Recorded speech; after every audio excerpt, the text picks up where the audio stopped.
他们是驯服不了的。向东370里，这里叫丑阳山。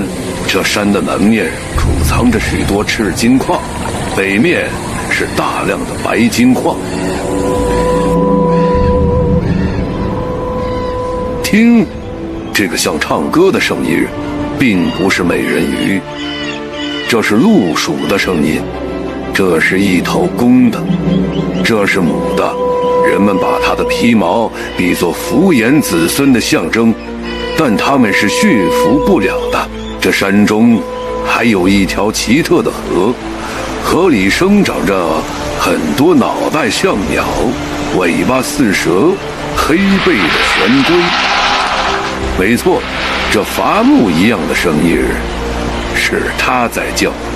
将它的龟壳取下一片佩戴，能防耳聋，还能用它医治手脚的老茧。